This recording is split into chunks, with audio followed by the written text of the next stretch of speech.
তারা মাতের যে টাকা 20 লাখ ওভার দিব যে এটা সময় তার মাঝে আয়নি আর তোমার বাগ নিয়ে কেসটা তুলি লাগনি। আজকে হঠাৎ করে আমি একটা অনলাইন নিউজে দেখলাম কাউন্সিলরের মাধ্যমে একটা আপোষের রফা দফা। আসলে এই কথাটা সঠিক নয়।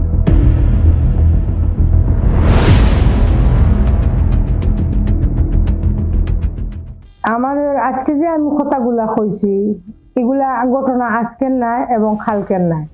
এইটা প্রায় 1 বছর আগে শওকত মারা যাওয়ার আগে এটা ঘটনা ঘটছে। শওকতও মারা গেছেন 1 বছর, এর আগেও একটা ঘটনা হয়েছে প্রায় 1.5 বছর কাছাকাছি বলা হয়েছে। শওকতে কাউন্সিলর সাহেবরে কইছেন যে তোমার তো বাগনি আছেন, দেখো তোমার বাগনিরে কইয়া তারা মাতের যে টাকা 20 লাখ ওভার দিব যে এটা সময় তার মাঝে আয়নি আর তোমার বাগ নিয়ে কেসটা তুলি লাগনি। তখন আমার মামাই বলে ওখান কইছেন যে এটা তো আমার ব্যাপার না, এটা তারার ফ্যামিলিগত ব্যাপার। আমি কইতাম পারি কিন্তু তারার ফ্যামিলিগত ব্যাপার জানতাম না এটা কিতা ঘটনা ঘটবো।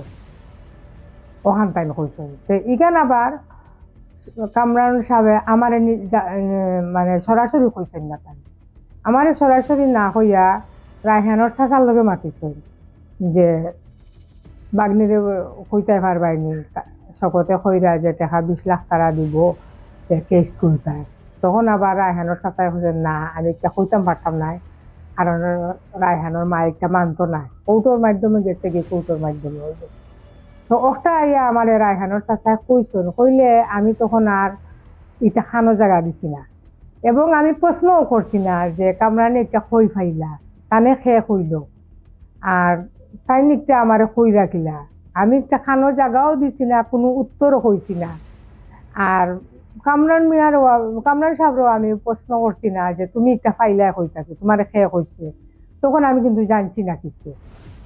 আজকে যখন আমি মাতিছি একটা দেখো যখন সাক্ষী আরম্ভ হয়েছে তখন থাকি আপনারা খেয়েও আমার লগে কোনো যোগাযোগ করছেন না, কোনো মিডিয়াও আইছে না। এটা প্রায় 8-9 মাস ধরে হয়ে গেছে না, প্রায় 1 বছরের কাছাকাছি হয়ে গেছে সাক্ষী চলিয়া যায়। তো এখনো কালকে আমার রায়হানোর 3 বছর পূর্তি হয়েছে। এই রায়হানোর 3 বছর পূর্তি হওয়ার পরিবর্তিতে সকল মিডিয়া হল আইছেন আমার কাছে বক্তব্য নিতা। ও বক্তব্য নেওয়াত গিয়া আমি ওখান মাঠে লাইছি। না, আলহামদুলিল্লাহ। আমরা তো শুনেন, আমরা রায়হান যেদিন ঘটনা ঘটেছে এই দিন থেকে এই রায়হানের এই নির্মম হত্যাকাণ্ডের জন্য এই সিলেটবাসী ফুঁসে উঠেছিল এবং এটা আন্দোলন সংগ্রামের ফসল। আন্দোলন সংগ্রাম অনেক দিন আমরা করে এই তার প্রধান আসামি আকবরকে ইন্ডিয়া থেকে গ্রেফতার করা হয়েছে, এটা আপনারা জানেন। আমরা ওই দিন মাননীয় পররাষ্ট্রমন্ত্রী মহোদয়ের বাসায় অফিসে গিয়েছিলাম ওনার সাথে দেখা করা। ওইখানে যাওয়ার পরে আমরা উনি পররাষ্ট্র মন্ত্রী মহোদয় আমাদেরকে জানিয়েছিলেন যে তোমরা এসেছো কষ্ট করে, রায়হান তো আজকে গ্রেপ্তার হয়ে গেছে। যাই হোক, এই রায়হান এর আন্দোলন এই সিলেট, বৃহত্তর সিলেটের বাসী, বাংলাদেশের দেশ বিদেশ থেকে সবাই এটা একত্রতা প্রকাশ করেছেন এবং এই আন্দোলনের শরিক ছিলেন। আজকে হঠাৎ করে আমি একটা অনলাইন নিউজে দেখলাম কাউন্সিলরের মাধ্যমে একটা আপোষের রফা দফা। আসলে এই কথাটা সঠিক নয়। আমি কিন্তু এই ধরনের কোনো কথা জানি না, আমার সাথে কাউর এই আপোষ করার বা রফা দফার কথা বলার কোনো সুযোগ ছিল না, বা আমি এই ধরনের কোনো কিছুতেই আমার জানা নেই। আমি আমার এই এলাকারই বড় ভাই, এই এলাকারই কৃতি সন্তান, আমার এলাকার মুরব্বী, আমারও মুরব্বী, আপনারা জানেন। হাজী উসমান মিয়া সাহেবের ছেলে শওকত সাহেব, উনি কয়েকদিন আগে মারা গেছেন। এই উনার মাধ্যমে উনি আমাকে একদিন একটা বৈঠকে বলছিলেন যে আমার কাছে একটা প্রস্তাব এসেছে এইভাবে এটা আপোষের জন্য। আমি বলছি ভাই এটা আমার দেখার বিষয় নয়, আমার শোনার বিষয় না, এটা আপনি ওর পরিবারের সাথে কথা বলুন। কিন্তু কেন যে রায়হানের ভাই আমার নাম বললো আমি জানি না, আমাকে সন্ধ্যার সময় ওয়াইস ভাই আমাকে ফোন করেছেন। আমি ওনার ফোন থেকে ওনার মাধ্যমে ওনার নাম্বার এনেছি আমি রায়হানের মার সাথে কথা বলেছি যে আপনি যে বললেন আমার কথা, আমি তো আপনার সাথে কখনো কথা বলি নাই। তো বললাম মামা এটা তো শওকত মামাই বলছিল, আমার মুখে আমি বলে আপনার কথা মুখে চল, শওকত মামা তো আর নাই, শওকত মামার কথা না বলে আপনার কথা বলে বলেছি। আমি মামা এটা তারা বললে আমি এটা সংশোধন করবো, আপনাকে যদি কেউ জিজ্ঞাসা করে আপনি এভাবে বলিয়েন।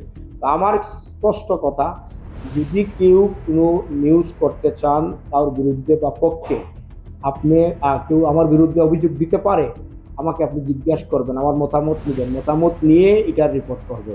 আমাকে জিজ্ঞাসা করবেন না, আমার মতামত নেবেন না, আপনি একটা নিউজ করে ফেলবেন। এগুলা করে এই দেশে শৃঙ্খলা সৃষ্টি হচ্ছে। বিশেষ করে অনলাইন মিডিয়ার যারা আছেন, আমি তাদেরকে অনুরোধ জানাবো, না জেনে না বুঝে কোনো কথা বলবেন না।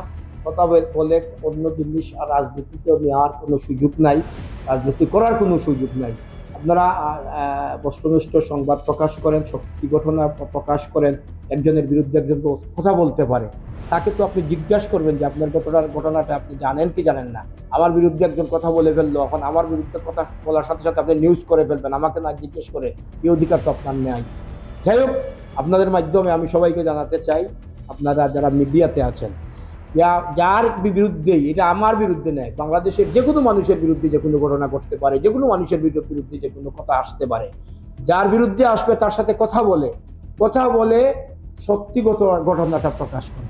বাঁচলাম না হলে আমি এখানে মাতিছি ও কারণে এখন আকবরে তারা বারবার তারা জামিনের লাগে আবেদন করে, বারবার জামিনের লাগে আবেদন করে, জামিনও না। এবং হাসানোর জামিন হয়ে গেছে, হাসান জামিনে বারোই আইছে প্রায় 8 মাসের কাছাকাছি।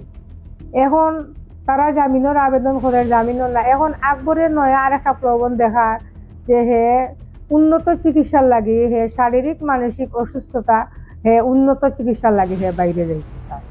তাইলে আমি ওখান কইছি যদি আকবর এখন জামিনে বাইরে চিকিৎসার উচিল্লায় বারোইও আগে আমার ইয়া অ্যাটেক করব, আমি নিশ্চিত না। আর হে যে কোনো সময় আমার ইয়া অ্যাটেক করব। আমার ফুয়ারে মারলি তো পারছে, আর আমি তো একটা বেটি মানুষ, মারতে আমার তার কত সময় লাগবে। হে বারইলে আমার জীবন যে হইব। আর আরেকটা হইল গিয়া, হে যদি বারো হে প্রথমে হে বাঁচছিল, তারে কোনো পাবলিকে দরিয়া আনতে পারছেন না, তারে পাইছেন না কোনো পাবলিকে। প্রশাসনে অনেক চেষ্টার বিনিময়ে খবর জানছে সে ইন্ডিয়াত আছে। প্রশাসনে অনেক চেষ্টার মাধ্যমে আমাদের পররাষ্ট্রমন্ত্রী মুমিন সাহেব, আমাদের প্রধানমন্ত্রী এবং এই আমাদের সিলেটের যে ফরিদুদ্দিন আসলা, এসপি ফরিদুদ্দিন আসলা, তাই কইতে গেলে সরাসরি জনতা তো গেছে নাই, ডোনার সীমান্ত তাকে তারে যে কোনো মাধ্যমেও টানে দরিয়া আনা হয়েছে।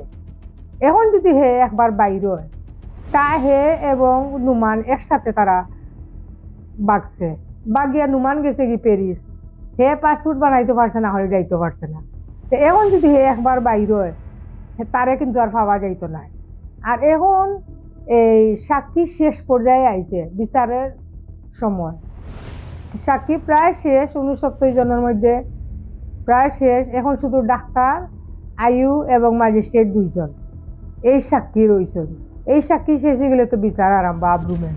এখন যদি হে বাইরে যায়, তাইলে তো তারে আর পাওয়া যাইতো না, বিচারটা খার উপরে হইতো। হে প্রথম আসামি, আর হে যদি বাইর হয়, আর এই 4টা আসামি মিলিয়া কিন্তু আমার বাচ্চাটারে মারছে।